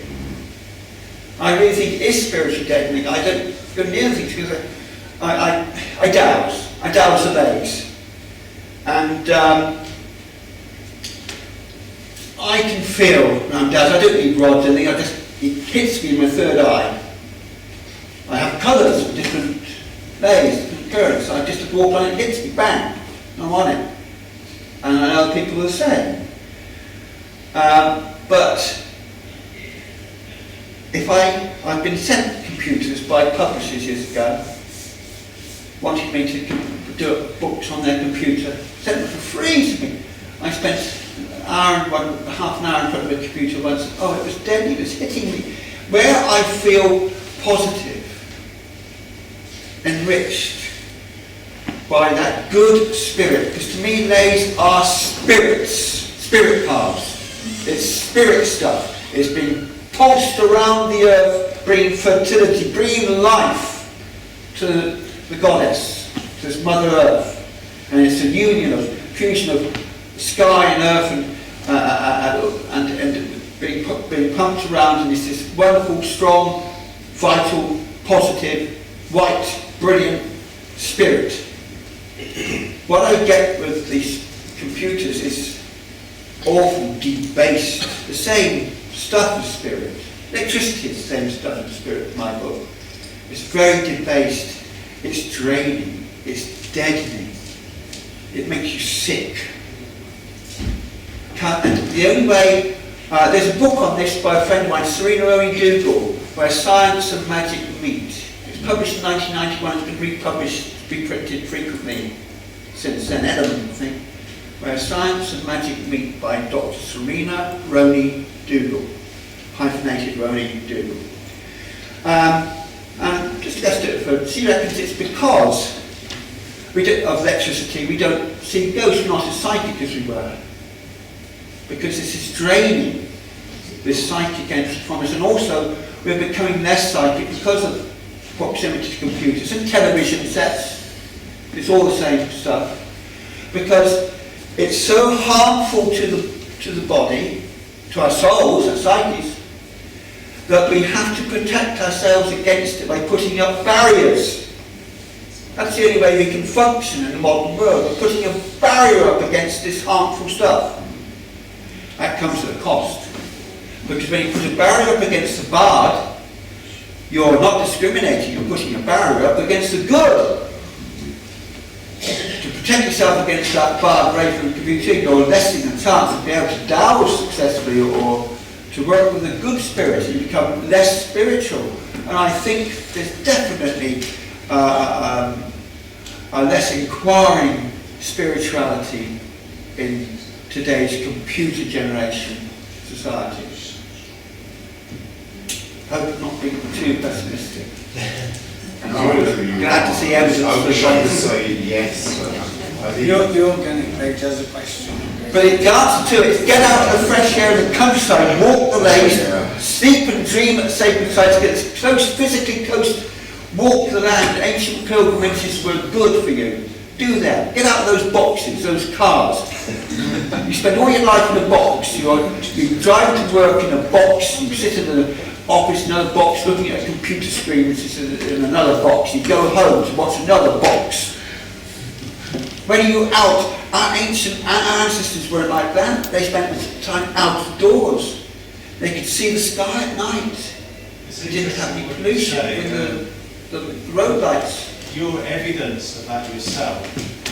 Sorry? In the way you live, your evidence of that yourself, because you were saying earlier the ancients were connected to the land and the magic of the land. Oh, I'm definitely glad that I've been out there and done it, and I don't have a TV and a computer on purpose. I was out last night in the field by Moseley Park looking for meteors for 3 hours, and I wasn't bored at all.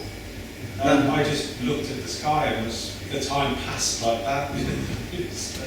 If you really want to get acquainted with the spirit of living down, just spend a weekend walking a lane in lovely, unspoiled countryside. Go to Wales.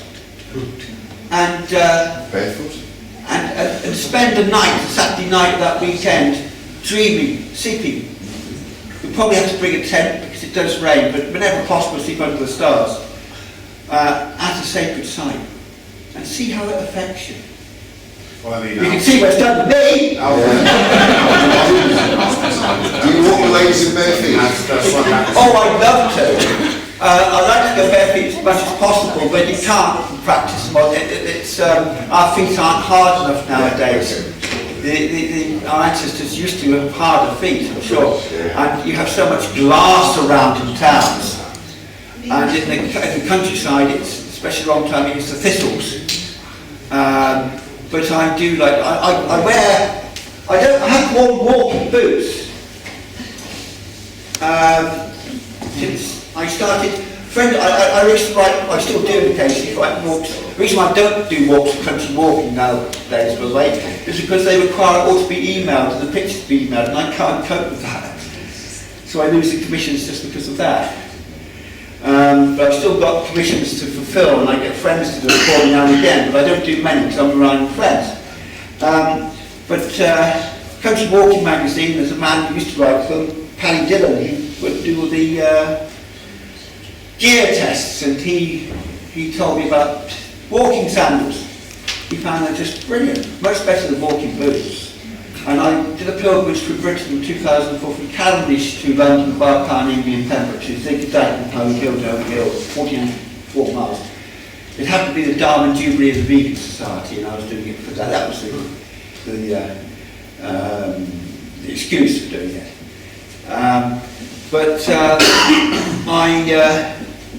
I did most of that. Paddy told me about this when I was on the Pennine Lane. I swapped the boots for sandals, and I've hardly worn my boots since. Well, I have actually, because I only wear them when it's been snow, and we have had quite a bit of snow in the last few winters. But I only wear boots in the snow, and socks in the snow. And it's so much more practical, because when you're backpacking through, say, the Scottish Highlands, as I did, and through Camlann, where all the magic happened, Portingal, you're carrying everything. It's not just it's not the walking, it's the backpacking, carrying that ready load. I would average 15 miles a day. The first 10 miles, you set off morning, you're full of energy, you whiz along to lunchtime, 10 miles done. But the 5 miles you did in the afternoon, you crawled along. You kept stopping, it's running back, heavier. Well, one of the items is clothes, including dirty clothes, which you carry and change. You're no laundrettes in Camlann, on top of the gangles. And if you're going bogs every day, wearing boots, your socks get muddy every day. So if you're there for a week or a fortnight, you're carrying at least, say, 7 or 8 pairs of socks. Wet, dirty ones. They take a lot of dead space in your rucksack which you want to lighten. You switch to sandals, you never wear a pair of socks again. You don't have to carry any socks, clean or dirty. Modern life is full of complications.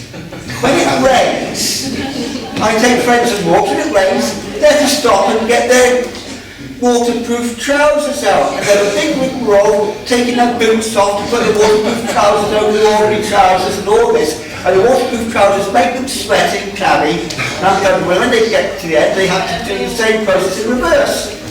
Why complicate something so simple?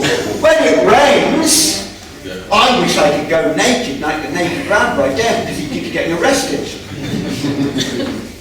Occasionally, but I think no one's looking. But at least if I go in shorts, when it rains, my legs get water on them. You get wet, okay? The wind comes along and dries them instantly. It's so simple. You mentioned the Scottish Islands. You made it up to Durness? Durness? Yeah, top northwest. Up near Cape Wrath? Yes. I haven't actually been there, but I've been near it. Why do you ask? Just a magical place. I know it's powerful stuff up there. I've got unfinished business up there. The last time I was up in is that Sutherland? Yes. I had a friend of mine that we were descending from a stone circle, and she slipped because I could behind her. She see it coming. You tick tap as you go down. Grassy slope, and she was going straight down. Had the experience, was a good archaeologist, but not the same walker, and I could see it coming. She slipped and broke her leg, and so frankly had to. So instead of carrying on that trip, I ended up in Inverness, staying there to visit her every day in the hospital and make sure I got home all right. Very good, Inverness, much better than you find in England. But it's powerful place, and there's a place called Elphin up there. That's where the leg was broken. That's northeast, or by in the next. And my bus driver in Dismantle used to drive the bus that goes from Inverness up to Cape Rock. Right. He might go back there, he's just offered his old job back. I still want to go up there, but There's a anyway, small place called Dowsing, which is a place in the church, place of the church. yeah. There's a lot up there. We had a boot, the clay hunters. We just had a boot in Cumbria a month ago. We had a boot last year, an Orkney. Fantastic. I do recommend Orkney. Yeah. That feels like Wales to me, actually. Very similar. The place I found closest to Wales was the Scottish borders, around about Melrose, the Eildon Hills, where Thomas Arrival met the Fairy Queen, another goddess. Again, I slept in her navel, I usually sleep in her navel. And of course that's where the royal family of Gwynedd, Malcolm's great-grandfather, Cynedda of Lydig, came from, because at the end of the Roman Empire, when consequence of the Romans not defending us, although who was defending who? Have you heard of Max and Lydig? Sorry, I want to ask a question. Oh, shall I suspend Max and Lydig? Come back to mine with Max and Lydig. Your question, please. Do you know anything about High Brazil? Oh, well, this mythical island out in the west of Ireland. Probably don't know any more than you do. But it's interesting because, well, the Elizabethans went out and pioneered our colonies in New England. I'm just reading a book on them now, actually.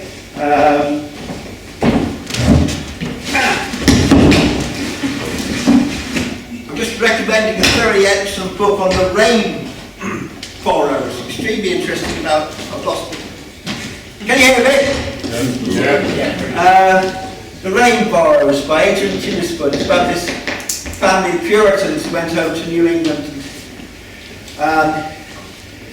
And my companion, my pilgrimages and myself, Judith Adams, were doing the Gatsby Zodiac together. She's actually descended from 2 American presidents. The second president, one John Adams, John Quincy Adams. And they came from the Gatsby Zodiac originally, from Parsons and David, the Libra figure, there's a plaque in the church to them. And they left Somerset because they were known as the dragons, the wise ones. They knew too much.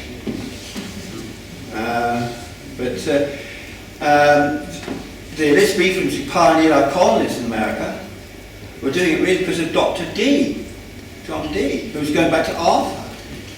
And I do believe that Arthur and Gwynedd, in the Middle Ages, who had Owain Gwynedd sailing from the Ocean Sea, supposedly founding the Mandan Indian tribe, who was supposed to speak Welsh.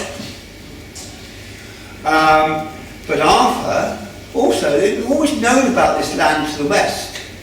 It's our bolt hole, it's a place to escape from the Romans. And there does seem that there are these serpent mounds or strange things out there which suggest links between Britain and North America. And why not?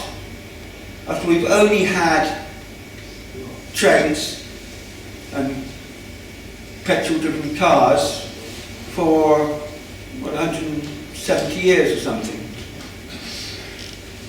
People travelled before those 170 years ago.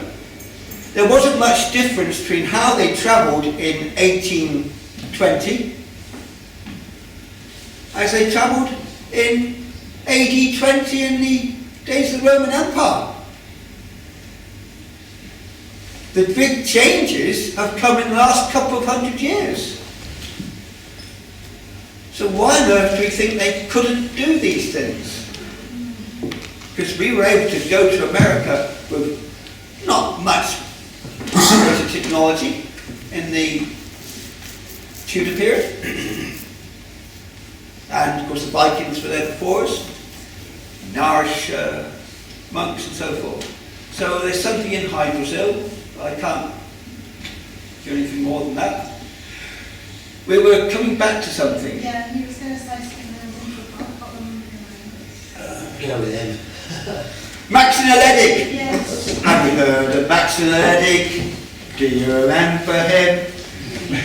Now you see, if you were living a few miles to the west of here and you could speak the British tongue, you would know what I'm on about, because that is a modern folk song, a modern pop song by David Ewan.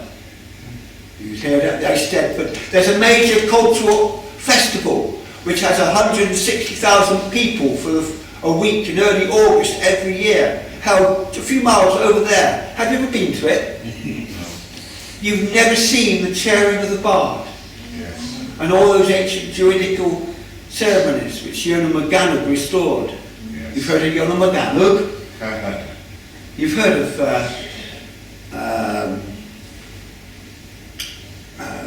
William Blake. He hobnobbed with William Blake around about 1800. William Blake wrote and did those feet in ancient times. Walk upon England's mountains green. Whose feet were they? Where are those mountains? Was it Jesus and that's to be told? That's what Blake meant, because Blake was the arch-druid of his day. Well, the historians would dispute that because there's no record of it. Well, of course there's not a record. They happened to meet in a pub on the corner of his street. But in those days, if you did something subversive like being a druid, when there were all the scares about the French Revolution, Napoleon and so on, you got yourself arrested. So of course there was no record, but he was the arch-druid.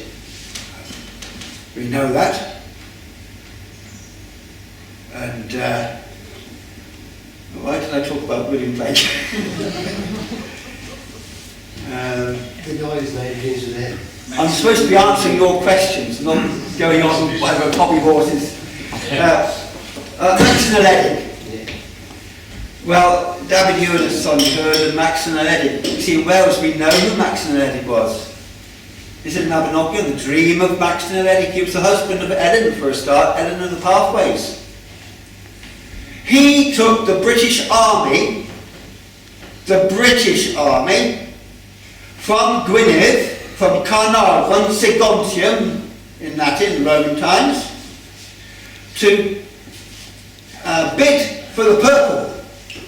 And he became the Western Roman Emperor in 383 AD. He then overextended himself, and he lost in what used to be called Yugoslavia, it's probably called Croatia or somewhere now, fighting the Eastern Roman Emperor. He lost. He took the British Army with him. They didn't come back. I'm told that up until the early 19th century there was a valley in Switzerland where they still spoke Welsh. Some of them settled in Switzerland and spoke Welsh. They were followers of Maxinaledig. They only got back as far as Switzerland. Romansh. Well, I've heard of Romansh, but I think this was actually different. There was an article about it. It's actually Welsh. But anyway, there's evidence that they got there, and most of them.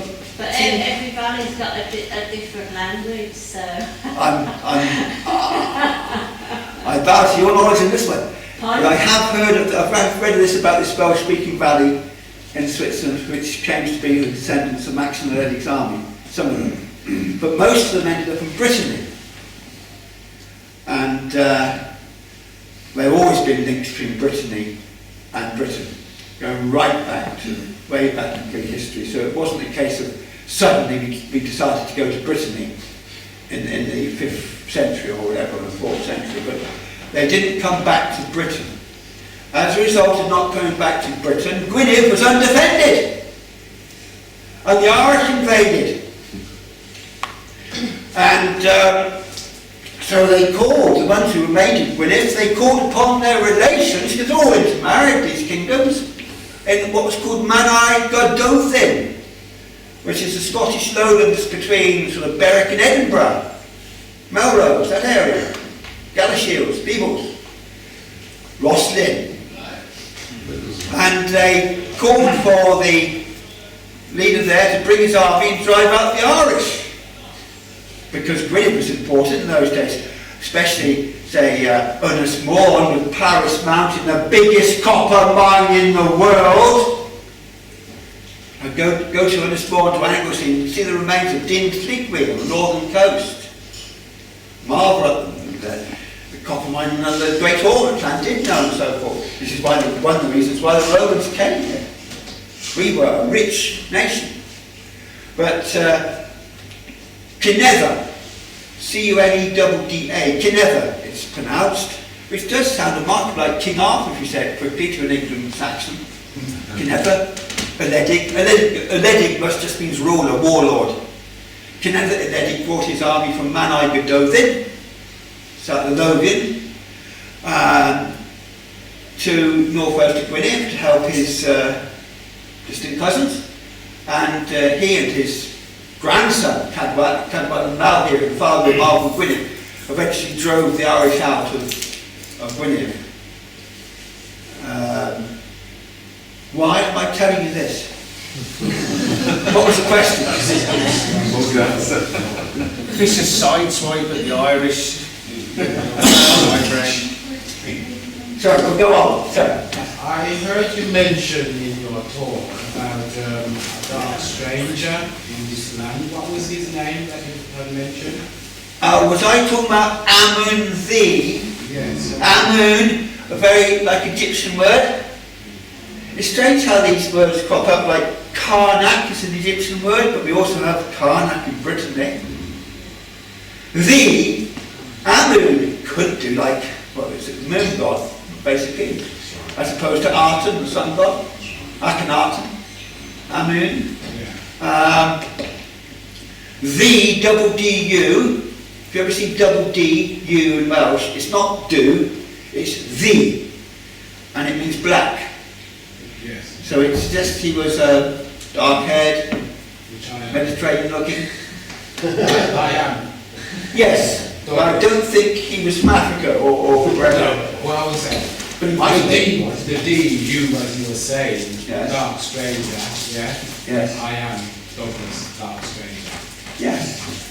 Well, I don't know where the stranger comes from. I didn't say Amun. That's what the term Douglas means.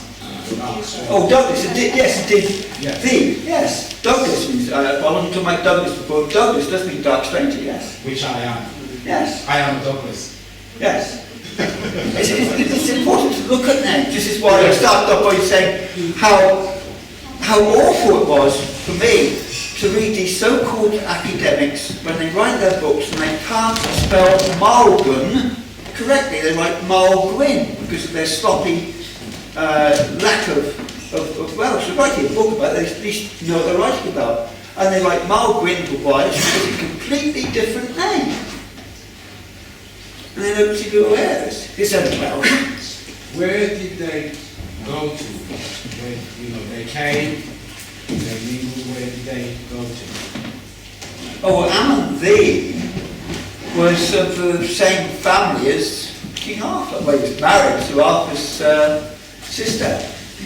He was the son of Budic, ruler of Brittany, and they were all interlinked. Brittany and Silurius are all intermarried.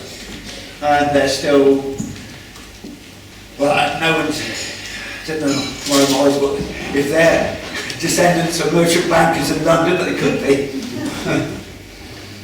Still around. Yeah.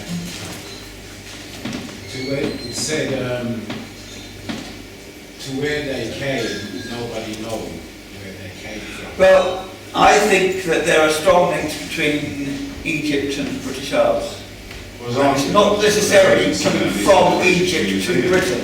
Alone, there's Phoenician objects found here, there's Egyptian objects found here, there's Stella objects found here. It doesn't have, you see, you get red-haired pharaohs.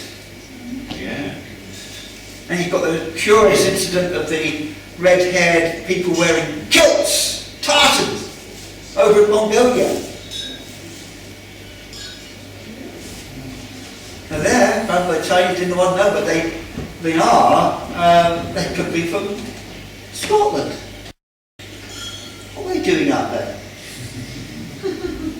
Yeah, there's a lot of people We trying do not know. You see, modern, the historians who are paid to teach, they stick to what they're told to teach. They daren't step outside of the box, otherwise they're losing their salaries. They think they know it all. Going back to the Victorians who started to categorise, say this is Stone Age, this is Bronze Age, and so forth. Did those people know that they were Bronze Age people or Stone Age people? There's a lot more that we don't know. Awful lot, and they're finding that things are much older than we originally thought. One of the, well, just one last thing before I go to the question. One of the things that really gets me is when the scientists, the archaeologists or historians always say, of course, the Druids had nothing to do with Stonehenge because they were long before, they were after Stonehenge had been built, they didn't come to 500 BC or something. Nonsense. The Druids built Stonehenge. We've always been here. Just as Stonehenge is much older than they think. I think it all goes back to the age of Leo. Right. Your hand is up. Yeah, there's a spot in Scotland where, because of the size of the campfires that they unearthed, they reckon that it was a meeting place for all Druids throughout Druids in the Druidic area. Wait, do you know where this is? I was just trying to think of the name. It's where the Pictish board is, the carving on the stone board. My knowledge of Scotland is not that good, but it should get better because I've got to walk another pilgrimage through Scotland very soon. It'll come to me. In the meantime, we have to part, alas.